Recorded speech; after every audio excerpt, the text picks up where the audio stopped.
ಪಿರಿಯಾಪಟ್ಟಣ ತಾಲೂಕಿನ ಬಿಲಗುಂದ ಗ್ರಾಮದ ಹಾಲು ಉತ್ಪಾದಕರ ಮಹಿಳಾ ಸಹಕಾರ ಸಂಘದ 2023 ಹಾಗೂ 24ನೇ ಸಾಲಿನ ವಾರ್ಷಿಕ ಮಹಾಸಭೆಯು ಸಂಘದ ಅಧ್ಯಕ್ಷೆ ಕಾಮಾಕ್ಷಮ್ಮ ಅವರ ಅಧ್ಯಕ್ಷತೆಯಲ್ಲಿ ನಡೆಯಿತು. ಮೈಮಲ್ ವಿಸ್ತರಣಾಧಿಕಾರಿ ಅವಿನಾಶ್ ಮಾತನಾಡಿ, ಮಹಿಳೆಯರನ್ನು ಆರ್ಥಿಕವಾಗಿ ಸಬಲೀಕರಣಗೊಳಿಸಿ ಮುಖ್ಯವಾಹಿನಿಗೆ ತರಲು ಮಹಿಳಾ ಹಾಲು ಉತ್ಪಾದಕರ ಸಹಕಾರ ಸಂಘಗಳನ್ನು ಸ್ಥಾಪನೆ ಮಾಡಲಾಗುತ್ತಿದೆ ಎಂದರು. ಇನ್ನು ಈ ಬಾರಿ ಸಂಘಕ್ಕೆ ಹೆಚ್ಚು ಹಾಲು ಸರಬರಾಜು ಮಾಡಿದ ಉತ್ಪಾದಕರಾದ ಕಾಮಾಕ್ಷಮ್ಮ, ದಿವ್ಯಾ, ವೀಣಾ ಅವರನ್ನ ಬಹುಮಾನ ನೀಡಿ ಸನ್ಮಾನಿಸಲಾಯಿತು.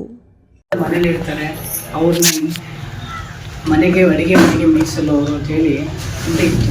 ಆದರೆ ಅವರು ಆರ್ಥಿಕವಾಗಿ ಡೆವಲಪ್ ಆಗಿ ದೊಡ್ಡ ಮಟ್ಟದಲ್ಲಿ ಸಾಧನೆಗಳನ್ನ ಮಾಡಲಿ ಅನ್ನೋದಕ್ಕೋಸ್ಕರ ಒಕ್ಕೂಟಗಳನ್ನಾಗಿರ್ಬೋದು, ಸರ್ಕಾರದಿಂದ ಆಗಿರ್ಬೋದು, ಸಣ್ಣ ಸಣ್ಣ ಅನುದಾನಗಳು ಕೊಟ್ಟು ಅವರೆಲ್ಲ ಮೇಲುತ್ತೇಕ ಕಾರ್ಯಕ್ರಮಗಳು ಮಾಡ್ತಾರೆ. ಅದಕ್ಕೋಸ್ಕರ 5 ಮಹಿಳಾ ಸಹಕಾರ ಸಂಘ ಮಾಡಿದ್ವಿ.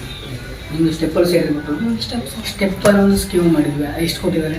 1 ಲಕ್ಷ.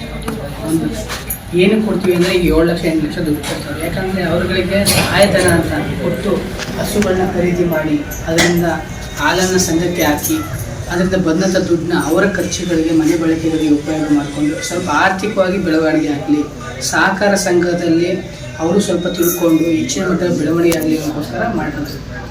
ನೀವುಗಳು ಅಷ್ಟೇ, ನಿಮ್ಮ ಸಂಘ ಈಗ 1,82,000 ರೂಪಾಯಿನಷ್ಟು ನಿವ್ವಳ ಲಾಭನ ಮಾಡಿದ್ವಿ. 90 ಲಕ್ಷ ರೂಪಾಯಿನ ಹಾಲು ಮಾರಾಟ ಮಾಡಿದ್ದಾರೆ. ಅದಕ್ಕೆಲ್ಲ ಕಾರಣ ಯಾರಾದರೂ ಉತ್ಪಾದಕರು. ಆದರೆ 170 ಜನ ಷೇರ್ದಾರಿದ್ದೀರಿ. ಹಾಲು ಶೇಖರಣೆ ಹಾಕೋದು ಮಾತ್ರ 80.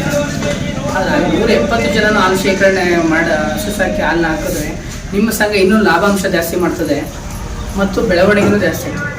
ಎಲ್ಲ ಸದಸ್ಯರುಗಳು ಹಾಲು ಹಾಕ್ಬೋದು. ಮೇನ್ ಏನು ಶುದ್ಧ ಹಾಲು ನಿರ್ವಹಣೆ. ಏನು ಶುದ್ಧ ಹಾಲು ನಿರ್ವಹಣೆ ಹೆಂಗೆ ಮಾಡೋದು?